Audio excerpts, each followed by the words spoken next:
ছাত্র জনতার আন্দোলনে আওয়ামী লীগ সরকারের পদত্যাগের আগ পর্যন্ত দলের এবং মন্ত্রিসভায় প্রভাবশালী ব্যক্তি ছিলেন আসাদুজ্জামান খান কামাল। ২০১৪ সালে তিনি শেখ হাসিনা সরকারের স্বরাষ্ট্র মন্ত্রণালয়ের প্রথমে প্রতিমন্ত্রী হলেও ১ বছরের মাথায় তাকে পূর্ণমন্ত্রী করা হয়। সরকারের পতনের পর থেকে লাপাত্তা রয়েছেন তিনি।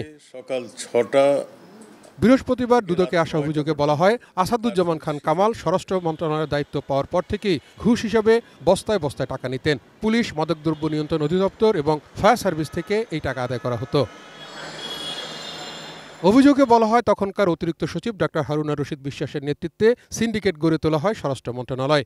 এই সিন্ডিকেটের অন্য সদস্যরা ছিলেন যুগ্ম সচিব ধনঞ্জয় কুমার দাস, মন্ত্রীর সহকারী একান্ত সচিব মনির হোসেন, জনসংযোগ কর্মকর্তা শরীফ মাহমুদ অপু, প্রশাসনিক কর্মকর্তা মোল্লা ইব্রাহিম হোসেন। টাকা আদায় এবং উত্তোলনের মূল ভূমিকা পালন করতেন ডাক্তার হারুনা রশিদ বিশ্বাস। হাজার কোটি টাকা হাতিয়ে নিয়েছিলেন এই কামাল হারুন সিন্ডিকেট। আসাদুজ্জামান খান তার সাথে কয়েকজন কর্মকর্তার বিরুদ্ধে দুর্নীতির অভিযোগ সংক্রান্ত একটি অভিযোগ আমাদের দুর্নীতি দমন কমিশনে এসেছে। দুর্নীতি দমন কমিশন কর্তৃক এই অভিযোগটি যাচাই বাছাই করা হয়েছে এবং প্রাথমিক কিছু সত্যতা পাওয়া গেছে বলে ৫ সদস্য বিশিষ্ট একটি কমিটি গঠন করা হয়েছে। এই ৫ সদস্য বিশিষ্ট কমিটি এই বিষয়টি সার্বিকভাবে অনুসন্ধান করে দেখবেন এবং পরবর্তী সিদ্ধান্ত ওই অনুসন্ধানের প্রাপ্ত প্রতিবেদনের উপর ভিত্তি করে গ্রহণ করা হবে। দুদক সচিব জানান, উপপরিচালক জাহাঙ্গীর আলমকে দলনেতা করে এ ব্যাপারে ৫ সদস্যের কমিটি করা হয়েছে।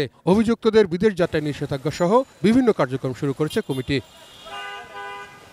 তাহিদ সৌরভ, এটিএন নিউজ, ঢাকা।